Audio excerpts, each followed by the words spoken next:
Venom: The Last Dance. Could they have not just done without a last film?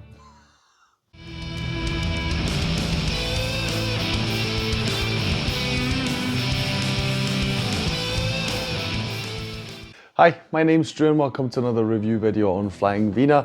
Now, yeah, I mean, that's basically my reaction after having just finally seen Venom: The Last Dance. I was pushing it off because I had a really bad feeling about this one, and I'm really sorry to say that that feeling was justified.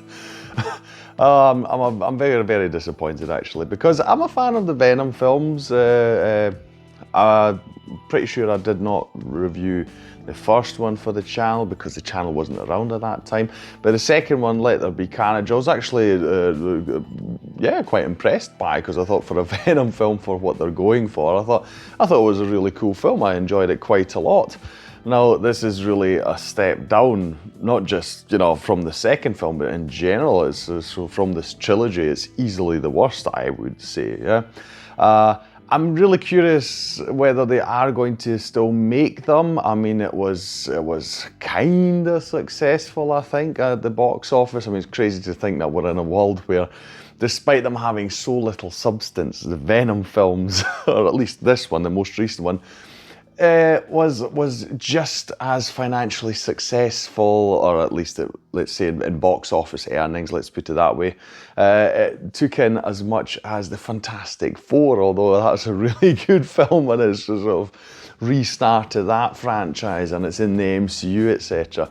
Yeah, I'll put up their current, you know, just before I release the video, their current box office earnings. But I'm pretty sure they're very similar off the top of my head. So that is quite crazy, especially considering that, you know, this one I feel is not really good. I mean, you have to remember that I think it was the first Venom film that even got close to $1 billion, which is absolutely insane. I mean, I enjoy that film, but it's like, no.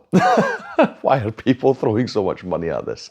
So, in general, I am a fan of the franchise, but it's just, this film really shows how stuck it is within its limitations, which is it not being in the MCU. By not using Spider-Man, you know, by trying to just give Venom and Eddie Brock something to do and basically just being stuck with the symbiotes. It's a bit, yeah, it's very, to me it was very obvious in this film. Anyway, but as we usually do on this channel, let's talk about the plot before I get into details and stuff I didn't like, and if there are things that I did like. The plot here is this. I mean, if you remember the post-credit scene from the second one, Eddie Brock, he was stuck in Mexico. Well, first he was briefly transported to the MCU, then he was brought back again. Really silly. Whole ploy, I think, that was just to get a little speck of the symbiote into the MCU, you know, in case they want to use it at some point. Yeah. So he's on holiday in Mexico. He's trying to get back, and as we are as is explained to us at the start of the film, we suddenly are talking about this multiversal, universal being called Null.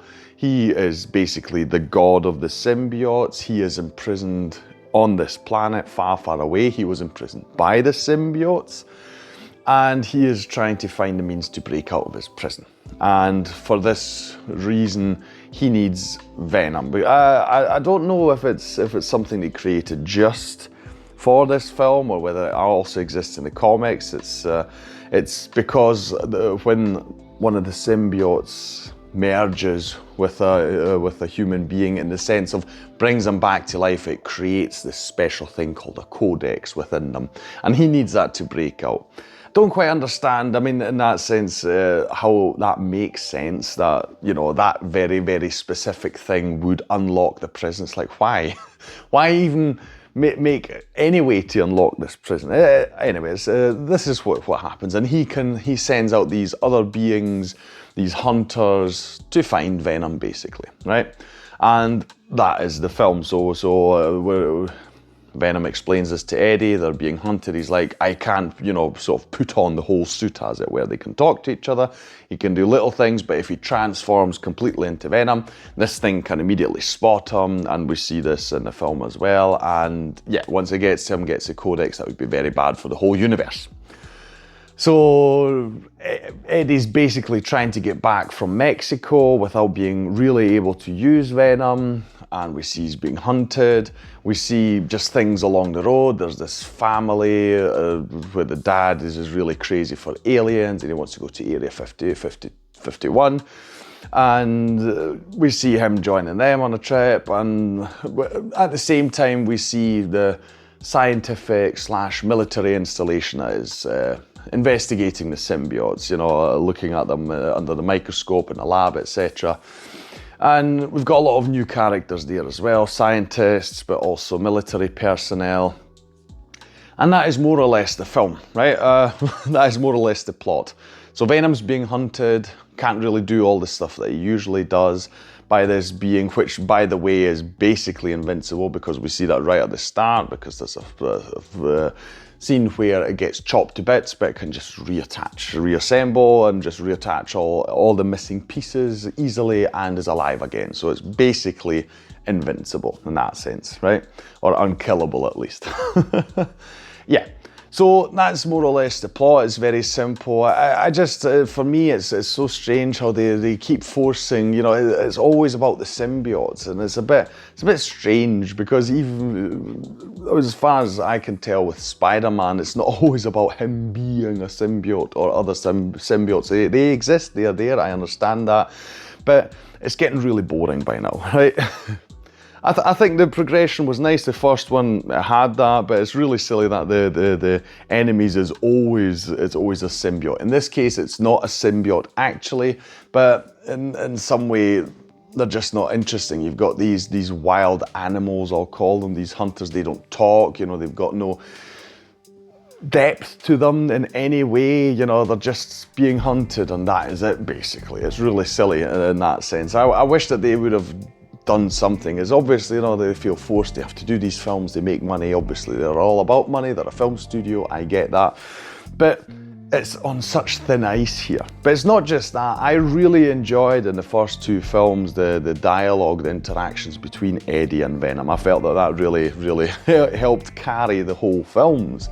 But in this film, I just found Venom really annoying. He's like I mean, he's been with humans long enough now to know how they work and how things are, but he still does all the, it's like there's like, their picture of a scene is we come in there and Venom just throws things about wildly, like he's in a cocktail bar and Venom's making him a drink and he's crashing bottles all around him and all that. And this just keeps going throughout the film, the constant backhead dialogue, you know, or his comments, etc. I just found them a bit tiring because it's all very, I don't know, antagonistic nearly all the time, and it's really silly. I know there are scenes where it's like, oh, but the family is nice, they're not just weirdos, etc. Yes, but I just found it quite tiring. The interaction between them, I'm not sure if Tom Hardy might be a bit tired. To me, he looked very tired the whole film. Maybe he's also, I mean, I knew he was the one that really got the ball rolling with Venom, but maybe he's gotten a bit tired with the whole concept. I'm not sure. Just didn't feel the chemistry between the two of them. You've added a bunch of new characters, don't care about any of them, even although they try to give them backstories and motivations and all these kind of things. Didn't care for this family with their Area 51 stuff going on. It's all, you know, just to be sort of a bit of comic relief and stuff, but the whole concept didn't work. The big climax to me wasn't really interesting because, I mean, instead of just having, sorry, spoilers I suppose, but instead of having just one hunter, suddenly there are 5, you know, and then you have a big emotional thing for Venom and Eddie, and I was like, nah, I don't feel it, I'm sorry. It's just, then they even have a montage because, yeah, I mean, the film's called The Last Dance. You're like, okay, something dramatic's going to happen. You even have a montage in it where we see scenes from the films, things that the interactions between Venom and Eddie. It's like, okay, fine. You want me to really care and be really sad, but I'm just not feeling it. I'm sorry. Yeah. So, I mean, it's a well-made film, you know, the animations are still fine, they're still good. I mean, they're not the most expensive films, you know, compared to, let's say, the MCU, for instance. That is still fine, but overall, I really did not feel this film. But there's still, they tease you the next one, because that's one of the funny things. We've not really got a villain in that sense here who is active in the story. We're just being told Null's out there and we get to see him. He looks basically like the Witcher. He's sitting on a throne, you know, and he's got his long white hair and stuff. But the actual villains in the films are just animals, really, and that is it. And they're not even interesting in the sense of what they do and stuff. It's all very predictable. It doesn't really feel like there are a lot of stakes, even though we get to see a lot on other symbiotes as well. Like I say, what we see is cool as in terms of the action, but I didn't really feel a lot with this film, which is a bit sad. So again, I enjoyed the first two, and so this was a bit meh. So it's just really a popcorn flick. I really hope they're not going to make another one, because I can not see that going anywhere decent. Unless they finally tie in Spider-Man. Please don't give us another Venom film, which is just Venom, because it's so strange. Because you've only got symbiotes to work with, in this case maybe Null. And that's it. Really did not enjoy. You know, I don't enjoy this side of it. You know, I mean, it's crazy what they were able to get out of this concept and the money they made, etc. But I feel like now it's the best time to stop. You know, if you can't tie it in with any other things, just stop, in my opinion. But hey, Sony is going to do what Sony's going to do. There's no doubt about that. And when it comes to their comic book things, yeah, anyway. Right. That'll be all from me today. If you enjoyed this video, usually I'm very upbeat about films I watch. In this case, I'm sorry, I just couldn't be, because, yeah, a bit of a disappointing experience. Anyway, but still, if you enjoyed this video, my review, please like, share and subscribe. It is the best way to support this channel. Leave a comment down below about anything you want to say about Venom: The Last Dance. Am I wrong, you know? Have you got different opinions, or do you agree? You know, I mean, it's also nice to just see people going, yeah, same for me. Anything you want to say, put it down in the comments below. I'll thank you for watching this video, and I'll see you in the next one on Flying Wiener. Take care. Bye.